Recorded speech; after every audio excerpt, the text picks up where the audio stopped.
Hey guys, we're back with Messy on Purpose, and I have Roy here with me today who's going to tell us a little bit about himself, about his book, and kind of take the conversation wherever we take it per usual. Yeah, wherever that may be. Okay, my name is Roy. Colleagues and some people know me as that. Some people know me as Desmond. It's mainly my family and close friends. I am almost completed with. I'm almost done writing my first book to be published. It's called Let's Be Honest. It's my autobiography, so it's all about my life and my struggles and the traumas I've gone through and the traumas that still haunts me today. I am a very busy person. I always like to stay active. I'm a chef. I like to, I'm trying to establish a food truck. So yeah, been in the restaurant industry for 18 years and been a kitchen manager for the last 7+ years. So it's going, just living the dream, one day at a time. That's all we can do.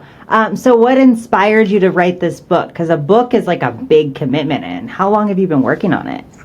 So it's crazy. So I want to say ever since either freshman or my sophomore year in high school, I've been saying I want to write a biography or autobiography. But like you said, it's a lot of work that goes into it. So I wrote many pages. I wouldn't say book, but like many pages, many ideas. But I just never sat out and really zeroed in and focused on it. So I feel like I have a story to tell. I've grown up with a lot of hardships, and a little anger issues and traumas, and I always wanted to narrow down why I thought the way I thought or why I felt the way I felt. And I thought that was a good way to do it, like therapy or writing this book. So then like this year I said, you know what? I love challenges. So I sat down, I said, I'm going to write it. And in the beginning, it was very nerve-wracking. I had my own doubts. I was like, I don't know if I can do this, and especially the first couple of pages, I was like, only 2 pages, only 3 pages. I got a long way to go. And I really didn't know if there was a certain structure for how to write it.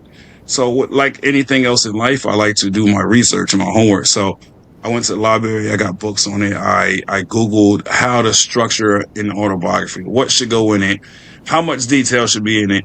And that's one of the things that was stressful too, right? Because I'm like, is that too much? Is it, I'm my worst critic. And so I wasn't sure. And then like one of the things that was intriguing was it said an autobiography should still captivate the audience. You still have to have like story form. So they still tell you to incorporate a storyboard, which I never knew. I thought it was just straightforward, like, this my life, da da da. So I was like, okay, this helps. This should be a little bit easier. But yeah, so I like to compartmentalize a lot. So in my head, I said, okay, if I just focus on 2 pages a day, about 12 to 14 pages per chapter, I was like, that's very doable. So that's how I compartmentalized it in my head. And I was like, okay, just 2 pages a day. Well, it was working out good. Where I fell off the rails was when I got ahead of myself. It was days that I was like, I did like 6 pages today, 7 pages. So I really don't have to do anything tomorrow. So anything I do is just bonus. And then that with raising 4 kids, it's time consuming. So I fell behind. I done changed my deadline so many times. Like I should have been done already, but I have 13 out of 16 chapters done. And so yeah, I will be done next week. I will send it out to the editors the end of the month. And yeah, and they said 4 to 5 weeks I should have my physical copies. But I did take the cheaper route because that's another thing. Writing a book, I didn't know that you had to invest in that. I thought, you're the author, you putting all your blood, sweat, and tears into it. I thought any money that you make from it is yours. I thought you don't have to put money out into writing a book, but you do. I talked to a lot of the well-established publishing houses and then the self-publishing. So I'm definitely going the self-publishing route. But even that's expensive. They was like, just for an editor, it was like $1,100. And then the marketing team was another. For the marketing team, they wanted 2,800. That was the cheapest one I found. And I was like, this is insane. So I said, you know what? Nope. I do all the marketing myself. And if I can do it myself, or if I think I can do it myself, I'm gonna go that route. So the problem with that is, I really didn't want to go back and read my whole book from page 1 to finish. But being that I'm not really doing that whole editor thing, I'm gonna have to, So I just hope everything's right, because they said if you don't hire an editor and a promotion team, when you put submit, however it is, that's how it's gonna come out. So that's stressful. Have you thought about using ChatGPT, like assistant mode? So I don't know. You know what's crazy? I don't know nothing about ChatGPT. I heard all about it. I just never tried it. So you can use ChatGPT as like an editor? Yeah, you can turn it into pretty much any kind of assistant you want. But yeah, you can turn it into an editor. That's amazing. See, I definitely got to check into it, because I know a lot of people that use it. I never tried. It has so many uses, but you can use it for so many things. I would highly recommend trying that. Just do some research on how to prompt it, because the biggest thing is knowing the prompts. But I would use that to edit it if you're not hiring an editor. That'll help you too, because you might overlook something that the AI will catch. Okay, got it. Yeah, because I definitely want to try something. Because one thing I noticed is, if I would have stuck to my plan, which I should have, moving forward, writing anything else, I will stick to my plan, because I should have started. I said I was going to start from chapter 1 and just progress like that. But the way my mind works, it's almost like ADHD kind of thing. I did like chapter 1, chapter 2, then I jumped and did like, I got ideas for what I want to be in chapter 9. So I jumped to chapter 9, then I jumped to chapter 5, chapter 13, and then rereading some of it, I was like, wait, I think I said this somewhere else. Because what happened was, before I even wrote my first page, I closed my eyes and I just thought about everything I could think about, everything I could remember from childhood, and I just wrote it down. I wrote a lot of notes. So what I did is, I had pages on top of pages. I go to it, I'm like, okay, I think this fits in this chapter. So I'll put whatever I wrote, and I just keep building off of it. But the problem is, some of it is all over the place. So then I had to go in there, I'm like, all right, I'm going to take it out of here because I have it here. So then just last week, I was like, is it better in this chapter or that chapter? So anybody that's trying to be a writer or want to be a writer, just be mindful. It's a lot that goes into it. And I thought it was going to be so simple. But I think everyone has their own process, right? Like, not one writer is going to be the same as another, because it's an artistic kind of avenue. Right. I just want to add something too. You asked me like what prompted me to finally write it. So I had a guest on my podcast that she wrote her book. And then I bought an autographed copy from her. And then I was reading. I said, you know what? This is so poetic, because I'm into poetry. And hers is not poetry, but the way she constructed it, it was almost like poetry. It was like different points of her life, her thought process. So I was like, you know what? I'm finally going to do it. Now I had somebody face to face, I had a conversation on the podcast about it. She did it. I can do it. If anybody can do something, I can do it. And that's just my mindset. So here we are, 13 chapters in. That's amazing. That's such a commitment. I just had another girl on. Actually, that podcast released today. Released today. Yeah, I seen it. Yeah. She wrote a book on her life, and it was like a lot of like traumatizing things that she went through as a child. Something that like I asked her about, I was like, is your book very similar to, do you remember the child called It, I think it was, or it was something along those lines. It came out, we were kids, but it was about a little boy that just like was completely abused to no ends, and he gets through it and he writes this book. And it's like, I read it when I was in like junior high, and it made me sick to my stomach, but it was like one of those books that you have to get to the end. Right. And I can relate. So for me, it's hard for me to put something down. If I start something, I got to finish it. If it's a movie that I'm like, I really don't like it, because I started it, I have to finish it. Same thing with like a book. If I start it, I have to, because it'll haunt me. I'm like, I know I don't like it, but what if it got better, or how does it end? So then I'm like, I got to finish it. So that's why sometimes when I pick up a book, for the first time, I like to look at I might read the synopsis or the overview like several times just to try to convince myself that you want to read this. That's how it is. It's an incredible avenue to go. I mean, I honestly don't know if I could do it. I've never been a good writer. I can't journal. I just, my brain doesn't want to put things like that. So this thing, I will say this: if it's something you want to do, you will be able to achieve it, right? I don't know if I want to. But for me, it was a little bit easier. In school, my favorite subject, my favorite classes was English and creative writing. So I've always had a passion for writing, right? Poetry, music, short stories. And, in English, when we had to write essays, that's something that I thrived in. I loved it, So it makes it a little bit easier. And it's crazy because I say my favorite subject was English and creative writing. Writing this book, and Microsoft Word lets you know when it's grammatically incorrect. And I was like, that's wrong. But then I was like, all right, this is a machine that knows what it's doing. So I was like, that's crazy. So it is what it is. Thank God for technology. It's fun too when you use Microsoft Word and you have all these red lines and you're just like, oh man. Yeah. So in the beginning, I let that get to my head too much. I was like, nah. And I kept trying to correct it. And then I had to change my mindset. I'm like, you know what? Let me just get through it. And then I can go to spell check and then just correct it like that. And so, yeah. So it took me a while though. It was frustrating because in the beginning, I didn't have Microsoft Word on the computer. Because back in the day, you used to have it forever. Once you had it forever. Now it's only good for a year. So I had to renew that. And yeah, so now it's much easier. I just correct when I'm done for the day. When I say, all right, I'm done, you take a break, then I'll do that, and it's cool. I'm telling you, you've got to utilize ChatGPT. It's gonna change your life. ChatGPT edits. I mean, it checks for grammar and stuff too. Oh my god! Yeah. It's pretty freaking amazing. I use it for like emails and stuff too, to like draft emails that like I just need to put together a quick email, but I have the bulletin points. I just don't want to go through and word it. It'll save me a half hour of writing that email.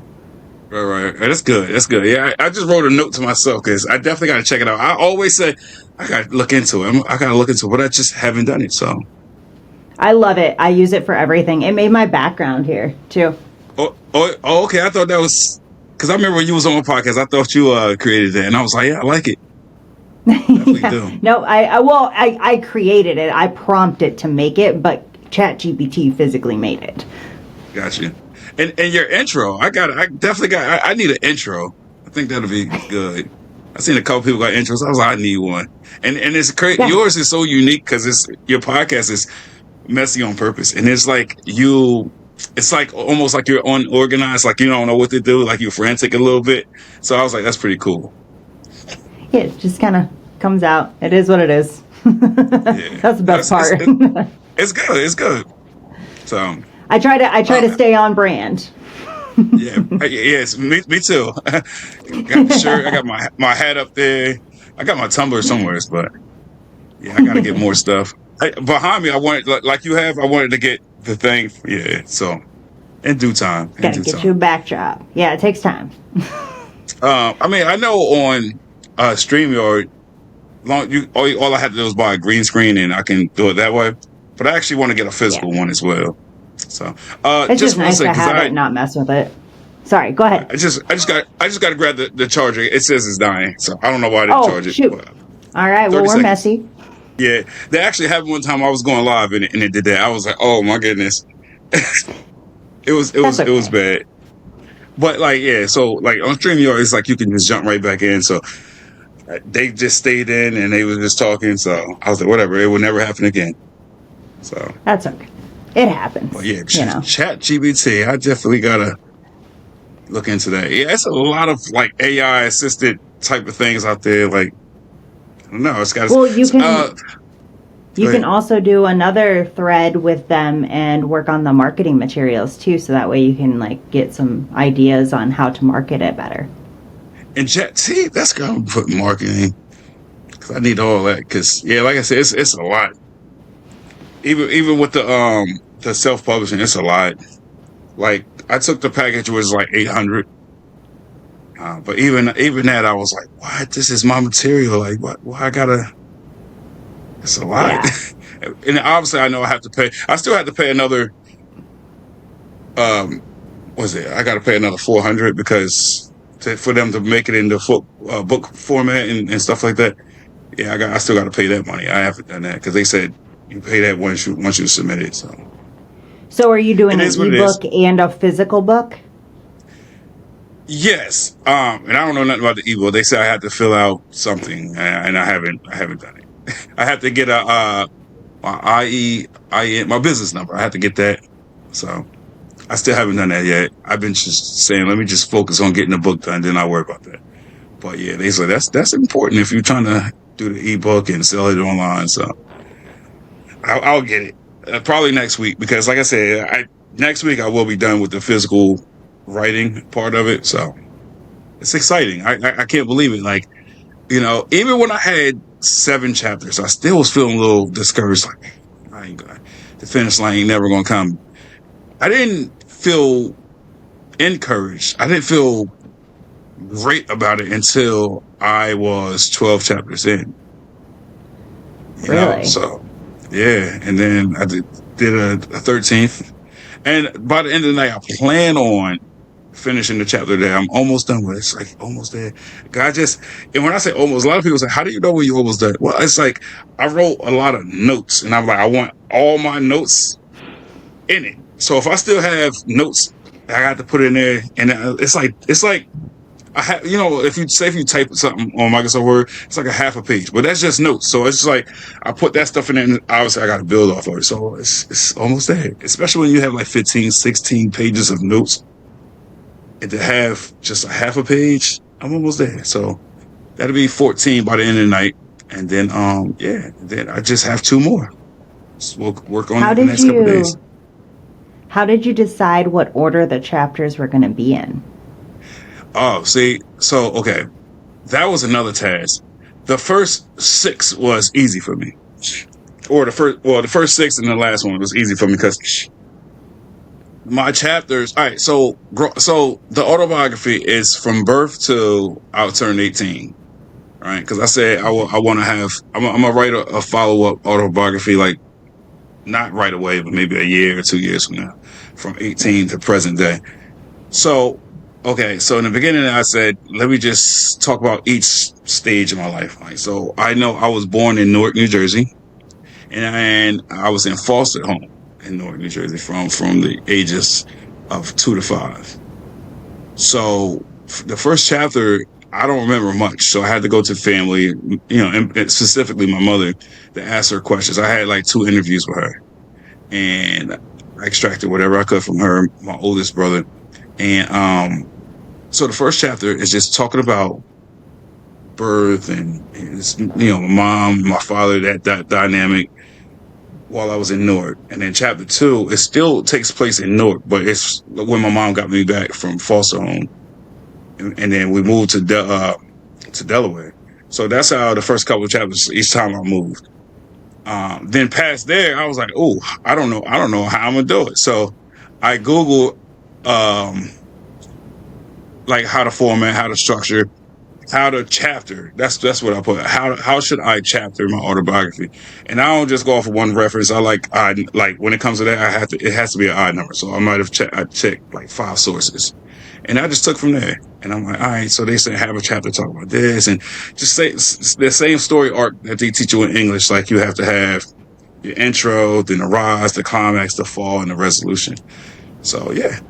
So that's why at the very end, because they told me at the very end, like all 5 sources, they said you should always talk about looking ahead or what's to come. So that's why my last chapter is called Looking Ahead.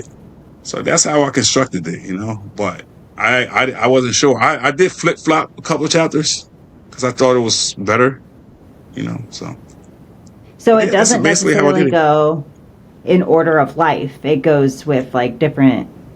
So the first 6, it's chronological order. Okay. For instance, all right, so it's Newark, then I talk about foster home, Delaware, Tom's River when I lived in North Carolina, then like Bayville, New Jersey, and then the seventh chapter, um, it just talks about me and my brothers. I have four brothers, so that whole chapter is just talking about my brothers and the love I have for them, experiences I had with each, and how they have helped shape and mold my life. Yeah. And then chapter 8 is just talk about my mom. You know, the my experience with my mom and when she was there for me and how she tried, to do the best she could. And then like chapter 9 is unexpected support, right? So basically from 9 to the end of the book, it didn't necessarily have to go in order for me. And that's another thing. I was like, does that make sense? But like, I think it do. It's still about me. So it's unexpected support, like people that we didn't expect to help us during this journey that helped. So that's what chapter 9 is about. Chapter 10 is about my emotional state of mind growing up, and then like I said, I had a lot of resentment, a lot of anger issues growing up. So the next chapter 11 is just talk about my behavioral issues, right? And then like 12 is just talking about how I've made changes and I hit a lot of milestones in life, but the scars still remain from my traumas, right? Because that's why I'm a huge advocate for therapy and stuff like that and trauma, because I know from personal experience that like it could be very detrimental. It could be taxing on somebody. So I want people to know that no matter what you go through in life, you're not alone, and you should always seek that person or people that's going to help you in your mindset. Because I've seen a lot of people do the wrong things to themselves because they felt like they wasn't loved or wanted, right? And that's just growing up. Like, it's a lot of things, like I said, a lot of things I had to endure that I was like, I don't want other people to experience that. Like, I've dealt with abandonment issues. I felt unloved, unwanted, unappreciated, devalued, demasculated at times. And I know what it did to my mind, my psyche. So I had to pull myself up from that. And it's still a process now. So I just want to help other people navigate and channel their emotions. So yeah, so that's how that is. Chapter 13, I talked about finding strength in vulnerability, right? A lot of people, they try to shy away from the word vulnerable, especially men. A lot of men say, I'm not vulnerable. But it's just a human characteristic. So it's a human trait. I don't know why a lot of men say, I don't do therapy, or I'm not vulnerable, or I can't have no femininity. That's not true, right? Like everybody has the feminine side. You have to be able to embrace your feminine side, right? And when I say that, a lot of men look at me crazy, but it's like, if you have kids and you have compassion for somebody, whenever you use the word love, those are associated with women and femininity. So you have to embrace that. You have to come to terms with it. Otherwise, you're just going to be ornery, going to be mean, and no sense of humor, and you're just going to be like blah. You're going to be like, who wants to be negative energy? Who wants that? Let's see. Then chapter 14 is called Healing and Self-Discovery. Again, because I had to heal, right? It's a process. So I do a lot of self-reflection and decompression. And then chapter 15 it's called Grit, right? It's grit, indomitable will, resilience, and tenacity. And then, like I said, the last chapter is just called Looking Ahead. It just talks about my aspirations and what I want to accomplish moving forward. So it's exciting. So it is exciting, and it takes a lot to write those things down, right? Because they're so personal, and you're sharing them with who knows who, right? And right. Would you say like your purpose behind it? Because really, I mean, what it takes is purpose to really follow through with things, is to help other people based on the situations you've gone through and how you got through them. Is that kind of like the purpose behind the book? Right. I would say that's probably like 60% of it. The purpose is to help others and raise awareness for other people that's going through hardships. But the other 40%, it's more so for self. Like I said, since high school, I've been wanting to write it because it's a lot of. I always want to know, why do I think the way I think? Why did this make me tick? And just ask myself, just on the regular, I don't know, right? But that's one thing I learned by writing this book. It allowed me to take a deep dive, and it's a lot of things that like I obviously knew about myself, but this allowed me to really zero in and really focus on that. So I have learned a lot about myself by writing this. So that's good. Well, And then self-discovery. like, right. And like, I have a therapist that I speak to once a week. So I share some of my thoughts with her. And sometimes she might pull things out of me that I didn't know about myself. So then I'll go back and I write notes during therapy, and then I put it in the book. Like we talked about my need for what's the word I want to use? Like reassurance from women, right? Like, because in school, when you're young and the teachers ask you who's your hero, right? I always said my mother, and people used to poke fun at that. And she always been my hero, because even when I counted her out and said, "Oh, she ain't gonna be able to make it out this hole," she has. And I said, "Okay, she's a strong, independent Black woman, right? If she can do it, I can do it." And yeah, so I never wanted her with my father because they were separated. They two different people. But I said, anything she need in life, I'm gonna be able to provide. I don't know why. At a young age, I took on that burden, and I always tried to make sure she was good to the best of my ability. I was even hard on myself as an adult when I couldn't provide for her. Now that I have kids, I'm like, I know I can't do it, but I would like to. I hate to see her down, right? I'm just a nice, genuine guy all the way around. Like it could be other people. If I see them emotional, I always try to go over there and inspire them and encourage them and uplift them. It's just who I am. You're just coming in with a hug. Absolutely. And my therapist, she's like, a lot of people that endures childhood traumas and stuff, they take on that persona. So maybe so. But yeah, and then it's the word I was looking for when I was talking about women is the validation. For years, I lied to myself, saying I don't need to be validated by nobody but myself. But for me, I do need to feel validated from a woman. When I don't, it's kind of like, it's almost like I'm in no man's land a little bit. Growing up, everybody always say I was a ladies' man, and my therapist said, that's that piece where you felt like you need to be validated. Like it's been women that I wasn't attracted to that I almost treated them as if they were a girlfriend, right? Like I gave them the same courtesy, the same attentions almost, right?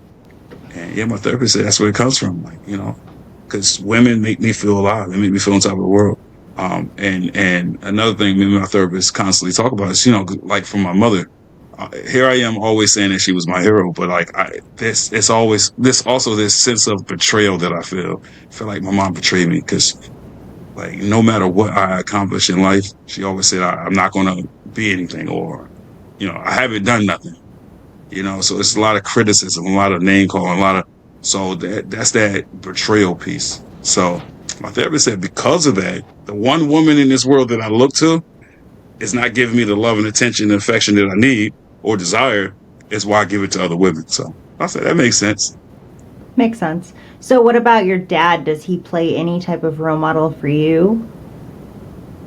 I mean, I wouldn't necessarily say role model. I mean, me and my father, we didn't really establish a relationship until I was like 21. Like, sure, I lived with him and everything, and it was cool, but he just never.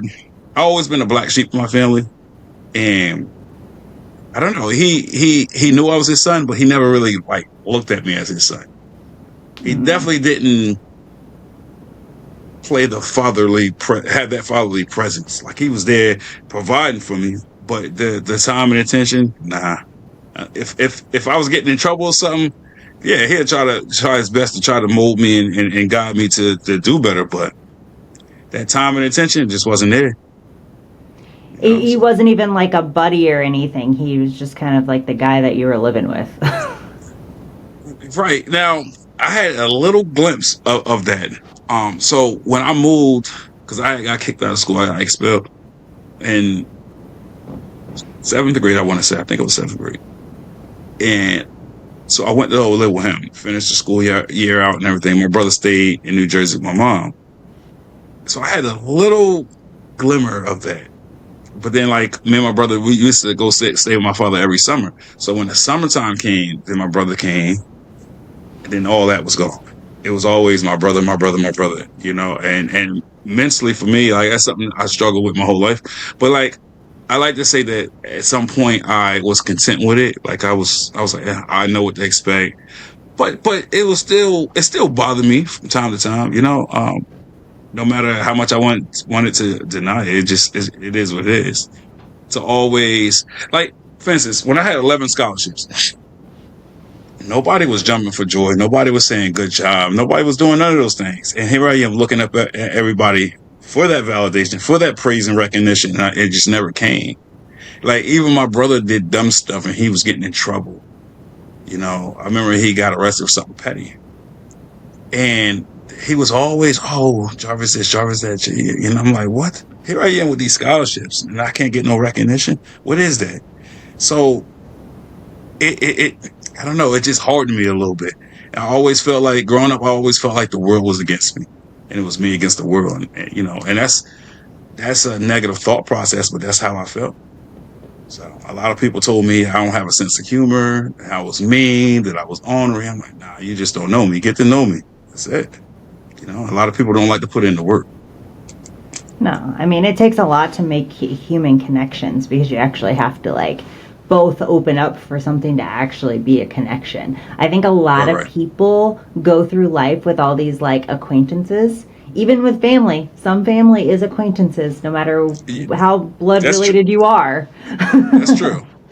And like, there's a lot of people that never make a meaningful connection. They don't even know what that means. Right. You're right.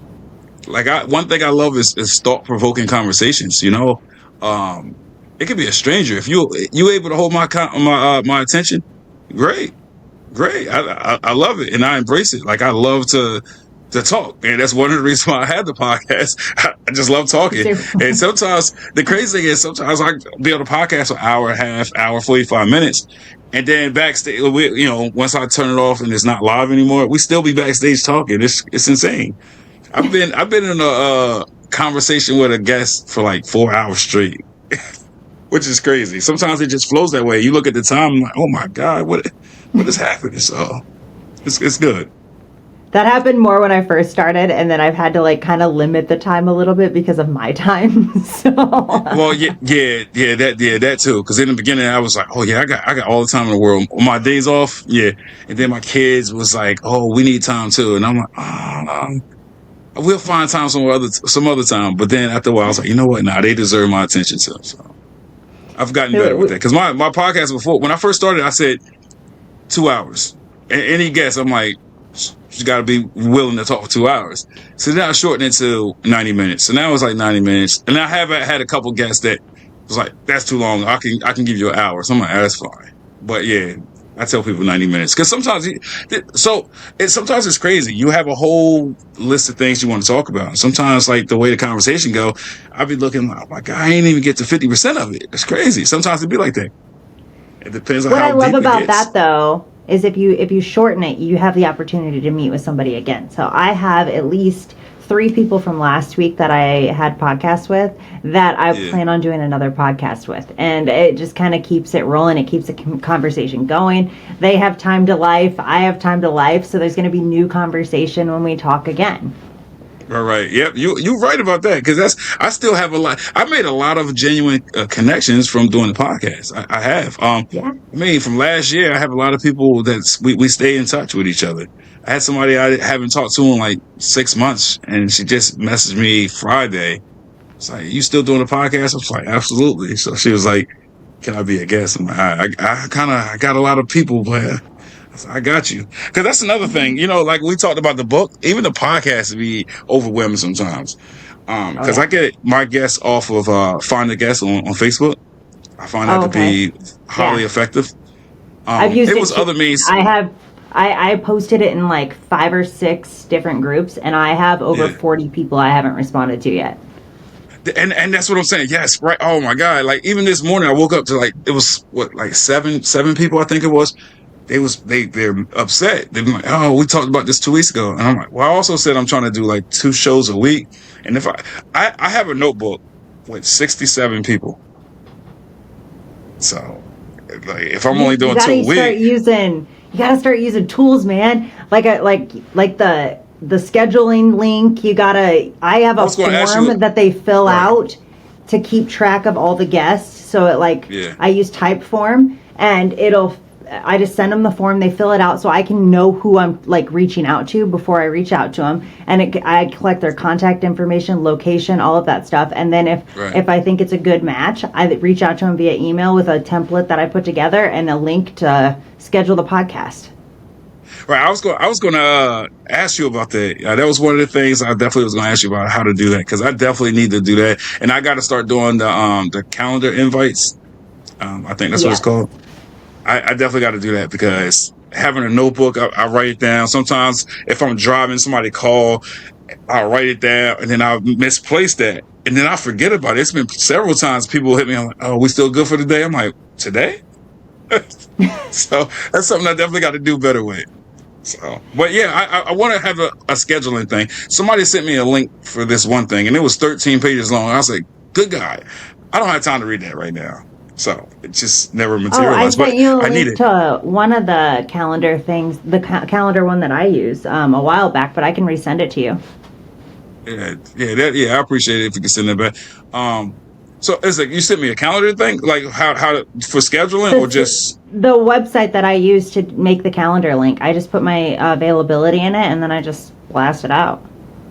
okay. Now that's another thing too. Like I know people that put their availability for like for the whole year. How do you know your schedule for the whole year? That's insane. How do you Most know if people it's are three pretty months? flexible. You know what I mean? Right. So if you put it on there and then you're like, well, I had this come up, can we move it to this? Most people can adjust pretty easy. Okay, maybe that's what it is. Yeah, because I know I have one coming up next month, and it was the strangest things. She was like, "Oh, just fill it out and pick a time." I'm like, "All your times say 5 or 5:30 in the morning." I'm never gonna do that. She's like, "Oh, just pick one and we can change it." So I'm like, "That's so weird." So yeah, because she was like, "I don't know what my schedule will be," so Oh. that's why it's like that. It's weird though. I don't think that's very like I don't know. I don't know. I don't I know. started using it because I had a lot of people reach out from all over the world, right? So I've had Hmm. people, in Europe and Australia, like literally all over the world at this point. And I don't know those time zones. I could do the U.S. time zones, no problem. But when it comes All right. to out of I have no idea. Most of the time I'm like, what time is it there? Just out of curiosity. And so I started using it for that reason, and it helped a lot because they're all like, it's figuring out the times. It's just a lot of back and forth that can be eliminated. But Yep. sometimes you'll see weird times because of that, right? So like if someone in Australia is trying to book with me, but the only times I have available are 2 a.m. there or whatever, like, it's kind of Yeah. hard. Yeah, that be the thing. I mean, I felt bad. I had a guest. I forgot what time it was. They was like, "Oh, I prefer the morning." I'm like, "Your time or my time?" Because that's two different things. So once we got on, I was like, "What time is it there?" She said, "Oh, it's 3:30 in the morning." She said, yeah, I was like, I wouldn't have did it. That's just me. I mean, Oh, that's super early. Obviously for me, it was different, but 3:30 in the morning, a podcast? No way. I'll be sleeping. Yeah, it's just one guy from Africa that we've been trying to link up, but the times is just different, and it just don't work for me. It makes it hard, especially when you have a strict schedule, you know what I mean? Like, Y- you have to physically go to a job because you're a chef. Like, you don't have, Yeah, and then you have kids on top of that. Like, it's not like you have a lot of flexibility to where you can just say, yeah, I'll do it tonight at 2 a.m. yeah. So especially like you mentioned the chef, like well, like when I was a kitchen manager, like it's supposed to be 10-hour shifts, 50 hours a week, but everybody knows that it's longer than that. It's because the days you do inventory, you pull more hours. the weekend you pull in more hours, and then the commute is an hour there and an hour back. So my podcast was only on my days off, and it's hard because I used to be like, well, I know I'm off this day and this day next week, so I'm gonna book something. But what I don't know is if something's gonna happen to my kids or if I gotta do this. So that's the unknown. So that's where it got a little. And then, so like I said, find the guests. I never had a problem getting guests off of that. I tried to get guests on Instagram, on Facebook, on TikTok. They were all flaky. I might have had 2 people from those social medias that actually came through. I have at least 50 something people from like the TikToks and the Instagram that they gave me the number. The conversation is great. We do a whole build up. I write up a whole intro. I sit in front of my computer and I'm looking at like this, like, where's my guest? I'm texting, nothing. I'm like, what? 2 days, nothing. And then they text me, oh, I'm sorry. Can we reschedule? Really? So that happened a lot from people on TikTok. I think my form helps weave out those people because I've had way more people start the form and not finish it than actually finish it. And I think that alone weaves out the people that won't show up because I have never had anyone miss.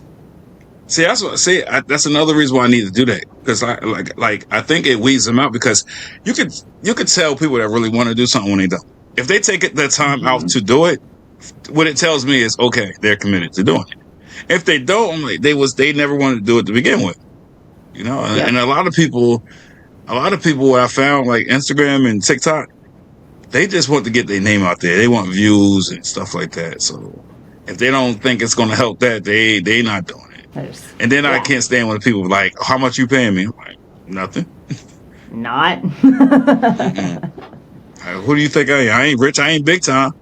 I'm here to encourage people and things. Yeah, you want to be on or not? That's it. I'm not going to go back and forth with you. I mean, I've argued with people a couple times about my platform, which I don't understand. Like, why are we arguing? They say, I think I got good ideas. I'm like, nah. I do it one way only. That's it. But if it's certain things you want me to say, something like that, I can do that. But you're not going to tell me how to structure and format it. It's just not going to happen. Yeah. So. It's cool. Funny how people get so weird, but you have to do those tests because like I even do it with coaching. So I won't waste my time with a consultation unless you fill out my form. That's a pre-consultation form. Right. I'm not even going to waste my time. I'll cancel it. Right. Yeah, that's good because time is very valuable. Can't get time back.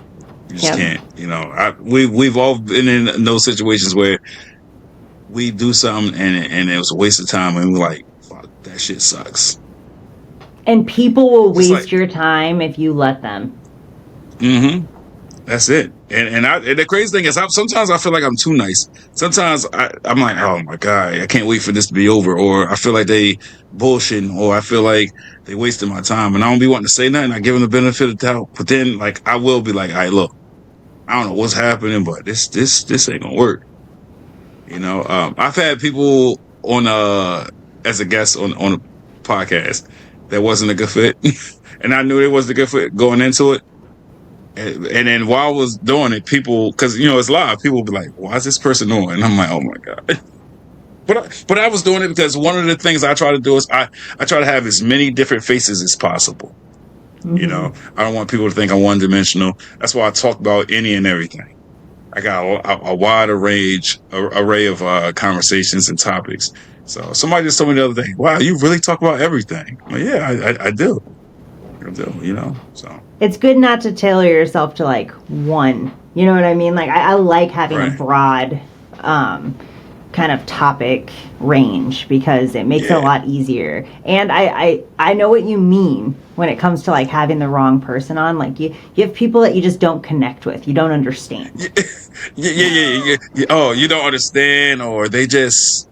I had one guest on, and I had a format like my questions, and I asked a question, then I asked another question. Legit, she says, "Who the fuck are you?" We live. She said, "Who the fuck are you?" You don't switch up the conversation when I wasn't done. I was like, oh, shit. But, we carried on. And then, like, afterwards, I'm like, look, don't do that again. Because that's a no-go. I mean, I had canceled shows before, and I had to delete it from my feeds, from social media. But for the same reason. Oh, I had That's more to say. crazy. Yeah. So if you want to be like that, build your own platform. It's just like, It why is do what it people is. want to be rude anyways? You know what I mean? Like, I don't that's know. clearly rude. Yeah. Yeah. I don't have no time for negativity whatsoever. At this stage of my life, no. And I I'm just try to too be like positive. such a genuine person. Like, I care about other people, so I'm not going to ever do anything to make you feel uncomfortable. So there's no reason to be like that. Right. And the world would be a better place without the negativity. Like, Right. at this stage of my life, I don't like to argue. I don't like to yell, none of that, because I got high blood pressure, and it got bad this year. And a couple times I went to the hospital, and it's like, yeah, your blood pressure is like heart attack level. So for me, I'm like, I can't do it. I can't be around people that's going to get me to that point. I just can't. You're No. not going to put me in bad health. I'm sorry. And then when I see other people arguing over the most frivolous things, I'm like, what are you getting out of that? Like, I don't get it. It's almost comical. Like, sometimes it's like, is that really that important? Is it really that serious for you to argue about? Like, I don't get it. I got a story for you. Go ahead. My neighbor next door. So I get a package delivered, right? Bring it in. All of a sudden, there's a knock at my door. I'm like, okay. And then I was like, oh, it's Hugo. Okay. And I open the door, and he goes, did you just get a package? And I was like, yeah. He's like, where from? And I'm like, I don't know. So then I picked up the package and showed it to him. He's like, all right, let me take a picture of that. I was like, okay. He's like, they just cut me off coming into the neighborhood, and I'm going to call them and blah, blah, blah. And like, literally that one situation ruined his entire evening. That's crazy. But what's more crazy is he wanted to take a picture of your package. Yeah. Yeah, that's so strange. Yeah, I don't know. Just like the Karens of the world. Like, how does somebody get to that point? I don't get it. I don't care Like, enough about what everybody else is doing to do that. yeah, or especially if somebody else having a dispute. Why would I go over there and pick a side or just argue with both of them? Like, Yeah. I don't get it. I don't. Yeah, it's a lot of people like that, and I'm like, it's an underlining issue somewhere in your life story. Like, something ain't right. Something is not registering. It's a chemical imbalance. It's something. Something. Yeah. And it's crazy because we only have one life, and that's what you focus on, is like all these little things to make you mad and upset instead of the things that are good. Mm-hmm. And we are all creatures of habit. So, like, I tell people all the time, like, if you don't like what this person is doing, or these group of people, just change your surroundings. Like, people, places, and things shape and mold us to who we are, right? Like, so maybe you're attracting the wrong people. Maybe just you gotta do some decompression and self-evaluation and just change things about yourself. That's it. Put yourself in a better situation or a better place. And If this person's bad for your health, change it. usually we attract what we put out there, right? So that means they have to look Yeah. within. And the problem is the people that need to look within are avoiding that. So they're deflecting their complaints onto others.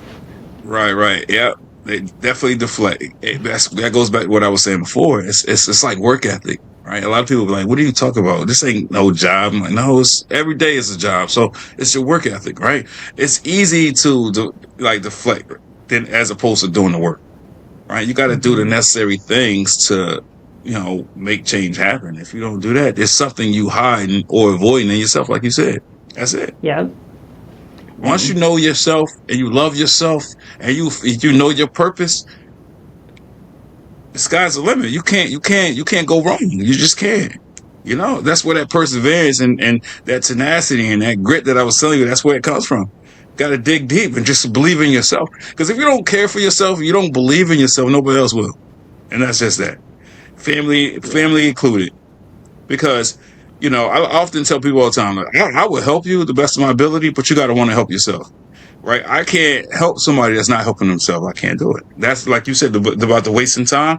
I'm not going to waste my time. If you're not going to meet me halfway, not even halfway, because I'm not doing 50% of your work. I'm not doing it. But yeah, you just got to care enough to help yourself, and then I will help the best way I can. That's just who I am. You got to show up and show you're willing to put in the work before anybody even to think about helping you. Because I've Hmm. helped many people, and you just get like, you give all this effort, all this work, and then nothing happens. So it's like, Yeah, okay, nothing. I'm not helping you unless you help yourself. Or when you help and you help and you help the same person and they do nothing but degress, not progress, but degress. It's like, how did you go backwards with my help? Like things not adding up here. Like we gotta fix this. Yeah. Like I don't, mm-mm, or can't. And you gotta embrace help when you get it, because real help and real friends are hard to come by. So once you get it, you gotta embrace it. That's it. A lot of people got Yeah. ulterior motives. A lot of people got the wrong thought process, and it's not good. And then they're going to get old and they're going to look back and say, what did I do with my life? Or what did I accomplish? What do I have to show for the life that I lived? I don't want to be one of them. I was just talking about karma and how it comes back around in like weird ways. Like we always want karma to come the way we see it, right? We want it to like just hit Mm-hmm. them so hard in a certain way, and like we do that, right? When we want karma to come back, but like that's not how Right. karma works. That it's not going to be the same as you see it. It comes back differently, and typically it's loneliness and having no one Right. around to help you when you need it, and burning all the bridges down. That is more karma than like somebody who takes things, getting something taken from them. Right. And that's a lonely road. You say like being lonely, and depression. Oh my God, that's a lonely road. Because I still suffer from that from time to time. Sometimes they come out of nowhere. I might have a wonderful weekend. Monday I come, and I might be at a low, and then it's hard for me to snap out of it. Sometimes it really is, And I think, like I said, I think a lot of that comes from like my childhood and just not feeling appreciated and valued, right? Like, so it is a big part of me that really desires that. When I don't have that, like I do feel lost a lot of time. And then people get that misconstrued, especially lately. A lot of people told me like, "Oh, it's okay to be alone." I didn't say it's a problem being alone. I just can't be alone too long, right? And I'm not saying I can't function alone, because I can, but I'm just overall, we all need that somebody, right? Like Well, that's if you that's can't, human nature. yeah. Absolutely, but so a lot of people get that misconstrued. Like, oh, that's a red flag. Like I hate that when people say that's a red flag if you can't be alone. Like I can be alone. Like for instance, in a relationship, a lot of people are against it, but I'm like, I'm okay with a comfortable silence. Like I don't need to talk to you nonstop. Like that's actually annoying. I need my time, my space to myself. I do. So I can be alone. It's just not for long. And when I say not for long, I don't mean like an hour, 2 hours. I'm talking about like months. I can't do Yeah. it. Somebody told Well, me they and was there's a single for 5 years. difference. I'm like, can't do that. There's I would have there's a settled. difference between want and need, right? And when you figure out Right, who you are, you kind of know what you want, right? And that right, doesn't necessarily mean that you need it, but I would like this type of relationship in my life. And that right. that is where they get kind of confused. People think just because you want that means I can't be alone. Yeah. Absolutely. And that's what I try to explain to people. And sometimes I'm like, I question myself. I'm like, am I not articulating myself the proper way? Like, because sometimes mentally, I'm like, all right, I clearly express myself in a positive manner, where people are like, what? I'm confused, or I don't understand your thought process or your logic. I'm like, I surrender. I tap out because I don't get it. Some people just don't like, and then like people that like simplistic things. That's a pet peeve of mine too. Like just surface level stuff. And I'm like, just exercise your mind. Like your mind is the biggest muscle that needs to be exercised. Use it. Like my father used to tell me and my younger brother, like, knowledge is key, and it's true. Now, growing up, I ain't want to hear that. I'm like, come on, here we go, another old person trying to tell me how to live my life. But when you get older, you start to take heed to a lot of things. So, like, yeah, knowledge is key. I like the thought of being able to jump in any conversation and hold my own. I love that. I Hmm. do. And the longer I am in random conversations, the more I feel good as a man and as a person. I'm like, oh yeah, I did that. And then when somebody look at me, it's like, you're highly intelligent, or you surprised me because you held your own. That makes me feel good. So that goes back to that validation piece. Or or just that recognition, so that's what I need. Well, and I think too, we have to be able to understand, especially when you have the emotional intelligence, like similar to both of us, like we can process our thoughts differently than kind of your average person. And you have to come to an Right, understanding that some people are never going to get to that point. So they're not going to understand you, and that's okay. right.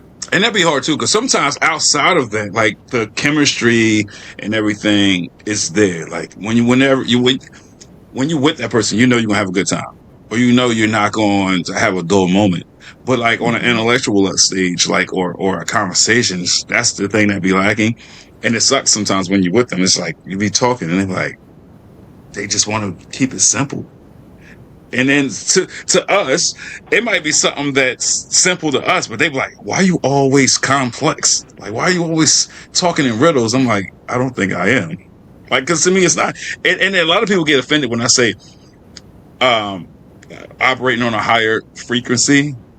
A lot of people get mad and they're like, "What do you call me, stupid?" That's not what I'm saying. I just function at a high level. I feel like, and that's it. Took me a lot of years to get there.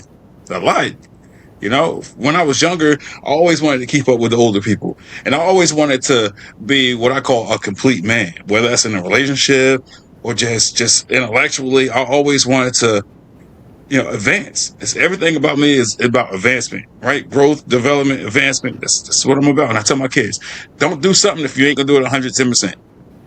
My one son, he told me, how can you do something more than 100%? It's just to put emphasis on it. Like, go the extra mile, right? If you're not going, I said, I don't care if you're tying your shoe. Having your mind, I'm gonna be the best shoe tire in the world. As long as you have that thought process in everything that you do, you can't go wrong. So that's just how I am. And I got that from my father. And it's crazy. Growing up, I didn't want to hear that. Like, here we go. But here I am. Here I am, so.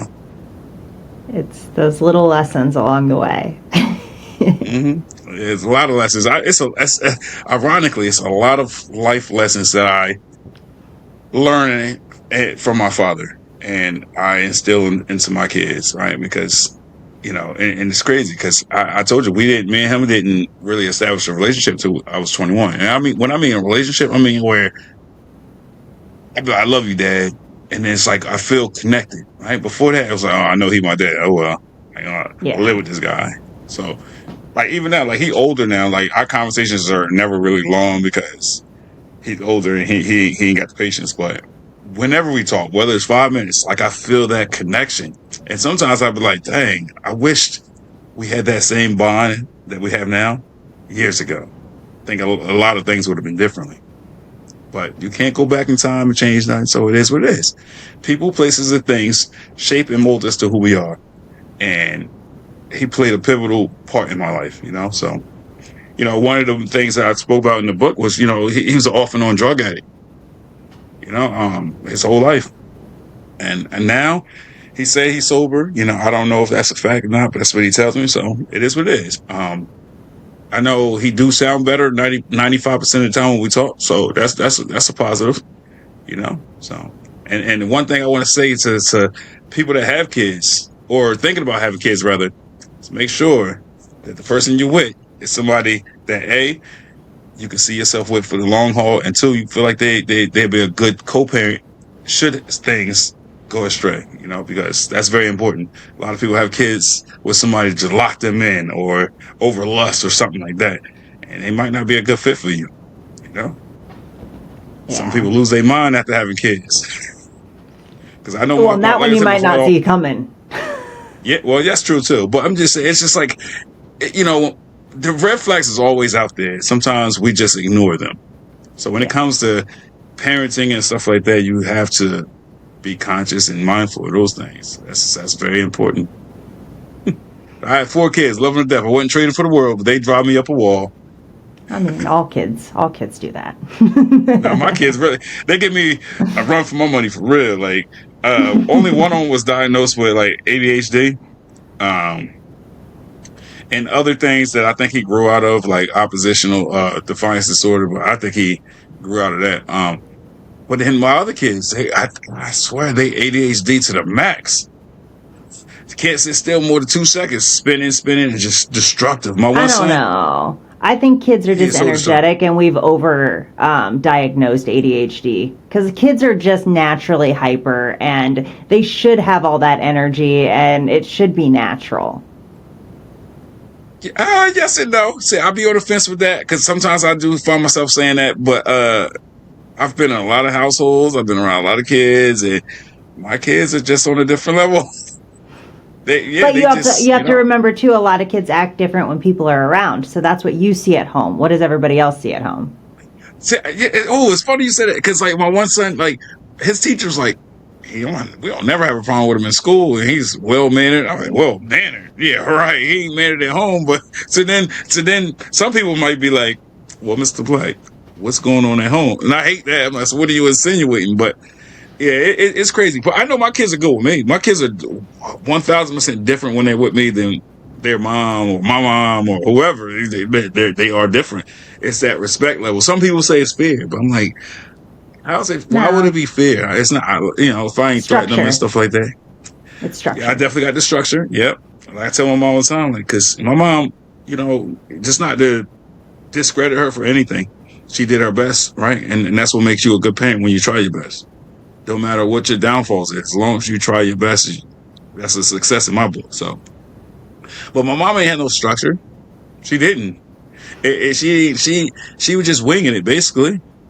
And my mom's mind, it was like long time providing for them food, shelter, clothing. That's it.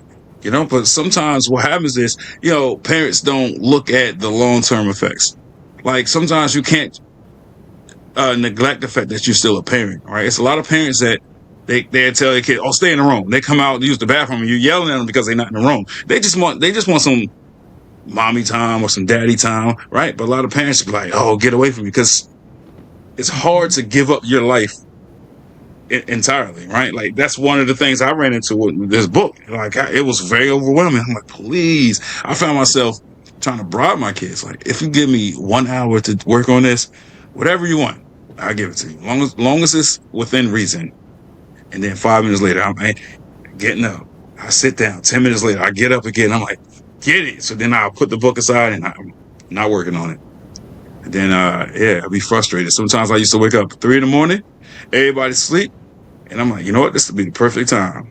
The other day, I fell asleep doing it. Same concept. Like, woke up. I'm like, oh, let me work on it. It's quiet. And then, I fell asleep. I woke up. I'm like, oh, my God. I could have broke my computer. Because, like, you know how it's like this? I was laying on it. I don't know how it didn't break. But yeah, it'd be like that. And that's life for you. And then throw work in there and people that's annoying you and it's just being a pest. Oh, my God. Life ain't easy. And I tell people all the time, if life was easy, we all be doing something else. Yep.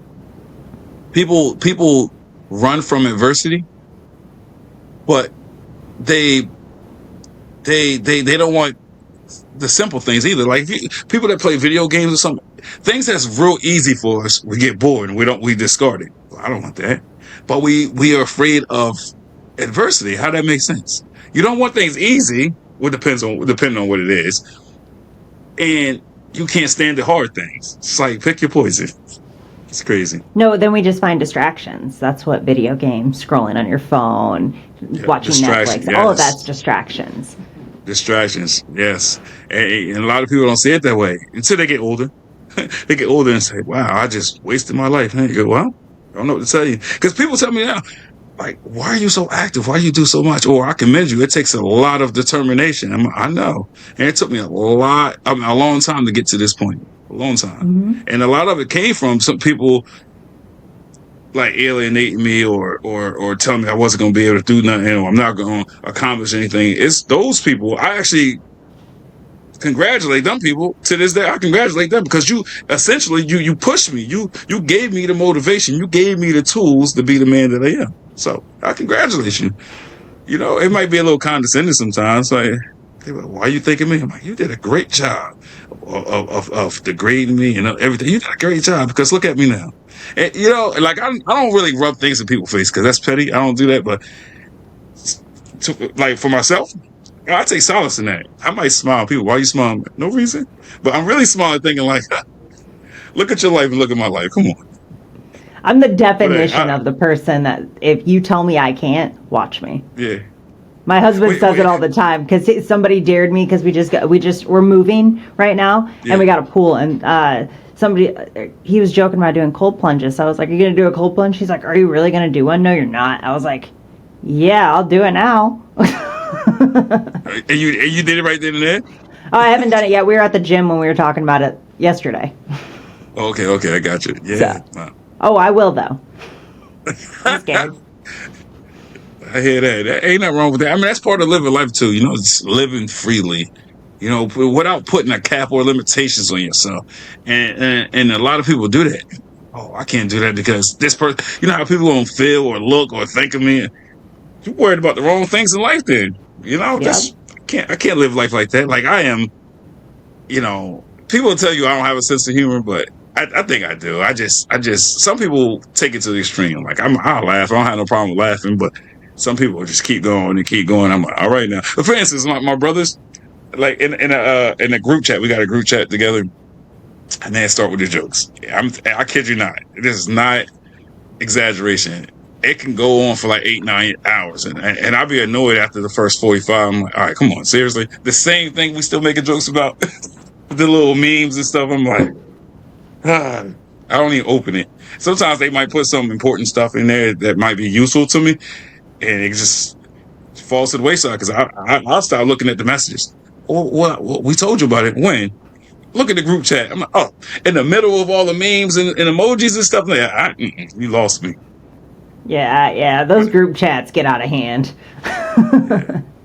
But speaking about my brothers, we just had a great time. I went to one of my older brothers' holiday party on Friday, and it was real cool. I seen the We all pictures. dressed up. Oh, okay, yeah. So we had a great time, and I always like to dress to impress. At that day, I said I did more than just to impress. Like the moment I went in there, the spotlight was on me. I feel like, and I love it. I love it. Own it. Like one of the things I never put oils in my beard, and like I said, I learn things every day.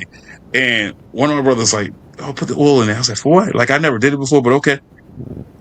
As soon as I went in there, within 5 minutes, I had like 10 people say, "Oh my god, like it's so attractive when a man like take care of their beard." And I'm like, now secretly, I was like, I gotta start putting oils in my beard every day. Then, like that goes back to me wanting to be that complete man. Like, oh, that's attractive. Oh yeah, now I gotta get some oils. But yeah, and just the suit that I had on, and oh my god, it just compliment your eyes. I'm like, really?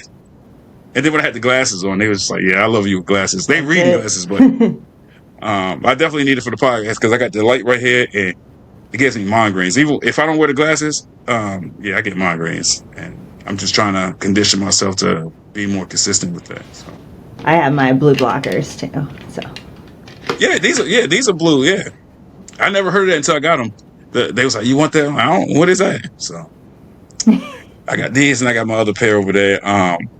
And it's anti-glare and all that stuff too. So it's yeah, you pretty kind of need cool. that with the lights. Yeah, because I have a little light sensitivity, only close range though. And even when I'm texting, and the worst thing I do for myself is because I went years without glasses. So like I don't sometimes I don't put the glasses on until I get a migraine. Then I put them on. Well, I already got the migraine, but I'm like, well, all right, whatever.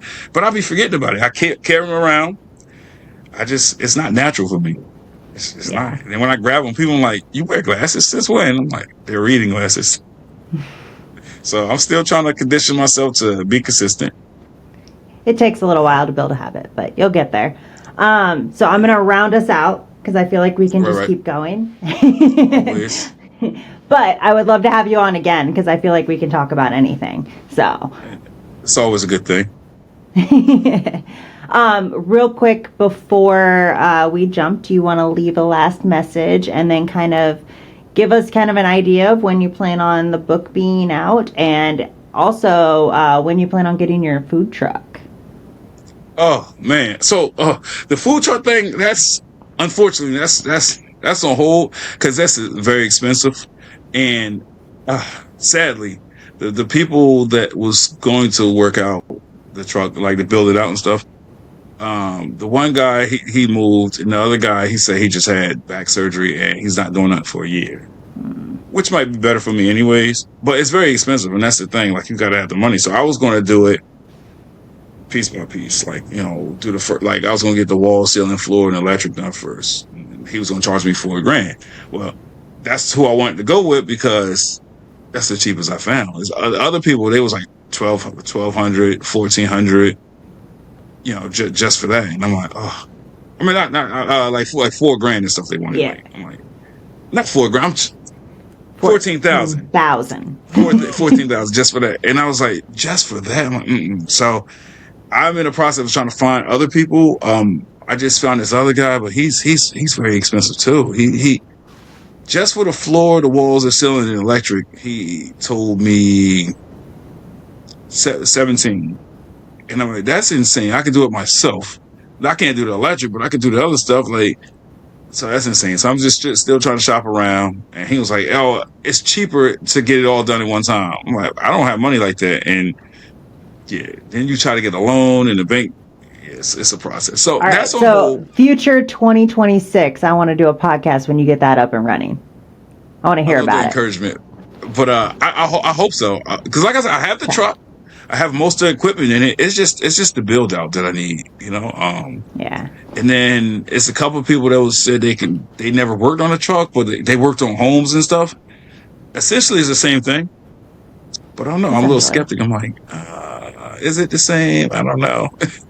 All right. Well, you're going to fill me in on all of this, on how it plays out, because it's going to be a lot of moving parts to get there. Got you. Now, if everything goes to plan and no bumps in the road, the book, I should have the physical copies the end of January, like the last week of January. So then that'll be good. I have to do the business number and all that stuff so I can have it on the website. So within the next week, I will have the links and stuff for that. So that's exciting. Okay. Well, that should be good timing by the time this releases. So send me the links when you have them so I can include them. I appreciate you. Always. And that was it. What was it? What else you said you wanted? Like a last word? And then do you want to give like some kind of message that you want to share? I'll say a message. I would say, just if it's anything that you want to do in life, just see it through. Don't let anything deter you from that. Just believe in yourself, love yourself, care for yourself, and just stay positive and just keep the people that's bringing positivity in your life, just keep them close to you and hold them dear, because it's very important. And if it's anybody that's struggling mentally, lift them up. That's the most valuable piece of information I can give tonight. Love that. Well, thank you again for coming on Messy on Purpose, and hopefully we can do this again in 2026 and I can hear about your food truck. I'm just going to keep pushing. Always. I'm always here. So we'll definitely stay in touch.